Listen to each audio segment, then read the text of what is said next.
the nation has been celebrating the outcomes of the 2019 matric exams, and you're saying this is all bogus.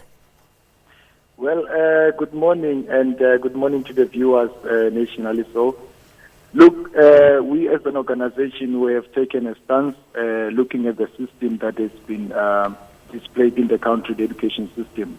We are of the view that the matric results that are displayed are not a true reflection of the struggles that our learners face, moreover in rural villages and in townships. And moreover, they don't play or paint a significant picture of what happens to these learners after school or after matric. Well, I see the whole nation is so hyped up, and it's understood. They are hyped up about, 80% of our learners have passed matric and whatsoever. But then have we as a nation consciously taken a view or maybe analyzed what happens to those 80% of learners after this celebration whatsoever? What happens to those 80% of learners? We have heard the statistics that only 30% of our learners access tertiary institutions, which means 50% of our learners from all around, from all those who pass matric, are sidelined by the system. And they are rendered to being job seekers, are rendered to be tertiary rejects because of the system that subjects them to 30%. You might understand that the passing mark for matric, average passing mark for matric is 30%. But when you go to tertiary institution, the minimum requirement in the tertiary institution is 50%. So what happens to those learners who pass with average ratings? What should happen to them? This is the kind of thing that makes us as an organization to come out and reject the National Senior Certificate results, because overall, they don't paint a significant picture of the struggles that our learners face nationally. You reject the outcome, but there's two sections here. There's the sections, and it has increased significantly, of students who have achieved A results. They achieved A's in their marks. And then you have those ones who are struggling.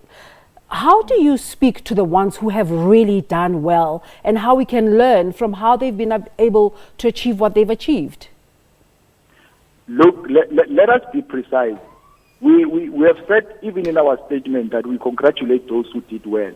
But what happens to those who didn't do well? Look, we said to the Department of Basic Education, looking at the police report that was released last year, we said to the Department of Basic Education, look, it is not all our learners in South Africa who are academically gifted. We have learners who are intellectuals. But with the current educational system, the intellectuals are being thrown out of the system because there are lack of technical schools looking into township and rural areas.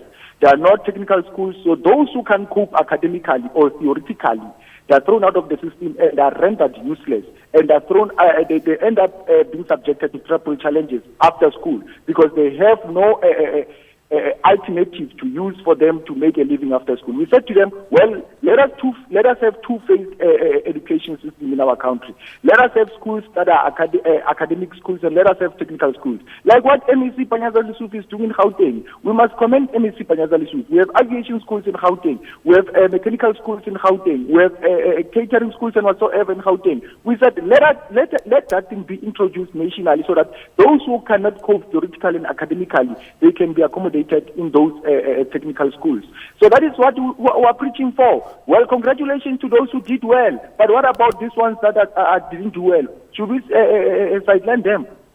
No, that is not what we think as an organization. We are saying that overall, we are including everyone collectively. The matric results that were announced by Minister Angie Motshekga are fake, and they are very useless in the transformation of our country. That's our bottom line. That is our point as an organization. Kabelo, from what you've been saying, I have a sense that you're dealing with different issues. But let's get clarity from you. So you are questioning the credibility of the results announced yesterday? We are questioning the credibility, and we are questioning the system that has been applied by the basic education. Those are the basic factors that we are questioning. The system is broken. Everyone can see that the system is broken. The results that were announced, they are fake, and they don't show a true reflection of the struggles that our learners face in most of the provinces around the country. That is our point as an organization. We are questioning those two factors. You're an active participant in the system. What is your role? Well, our role is very much simple. Whenever a progressive student movement sees a problem, we take that problem, we don't raise problem per se with the department. Whenever we go to the department, we come up with solutions. If I'm lying, the department must come and tell us if we never gave them solution. We went to national conference last year. We came with a document that is called a solution document.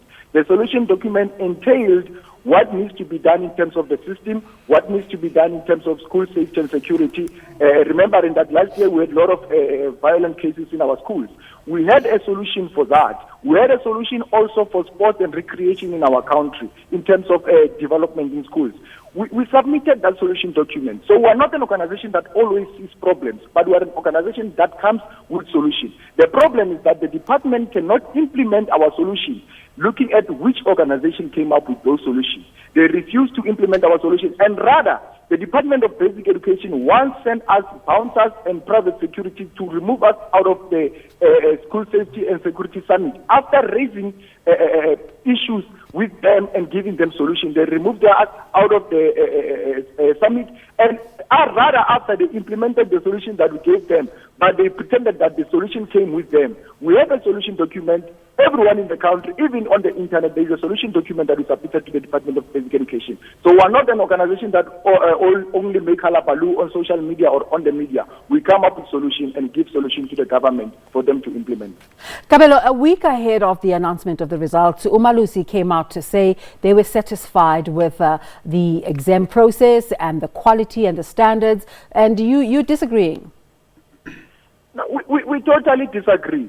Like, we need to be factual here. Obviously uMalusi will come up and say that they are satisfied and whatsoever, because uMalusi is captured by the government. We need to look at things from outside the government perspective.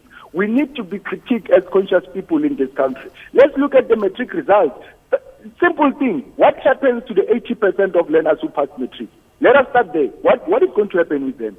Not all of them are going to go to tertiary. Not all of them are going to succeed after school. What is going to happen with them? Well, we can see minister giving top achievers laptops and whatsoever on TV and whatsoever. How are we sure that those learners are even enrolled in tertiary institutions? How are we sure that they've already applied or registered and whatsoever? But it's two different processes, Kabelo. Pardon? Them being enrolled and them succeeding at matric is two different processes, and they're separate. No. It's not different processes. Let me induct you on this. We're dealing with the education system that plays a significant role in economic development.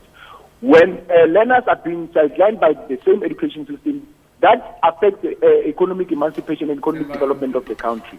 When learners fail to go to tertiary or learners fail to go to job industries, that affects the economy of the country. So we can't say that tertiary and economic development are two parallel things. They're not parallel things. They are one thing. If you don't play a meaningful role in the development of the economy, then you are playing a role in the disparities and the breaking down of the economy. That's what we're saying. The education system doesn't prepare learners for job after school. It doesn't prepare them for even further education after school. So we cannot be hyped up. Like, really, we cannot be hyped up. Where are those learners going? It's a simple question. Where are they going? Where are the 80% learners going? And even if we look at the cohort, in 2007, when this very same matriculation started, we had over 1 million grade 1 learners who were enrolled. But look at the cohort. Now we had around 700,000 candidates. What happened to other 3,000 learners? Yeah. Where are they? That shows that the system is breaking down along the way. All right, we have to end it here, Kabelo, and I dare to say the matriculants can go where they want, really. That's why they get to this level of education, but that's a conversation for another day. Thank you so much for talking to us today, Kabelo Nthekiso. Thank you very much.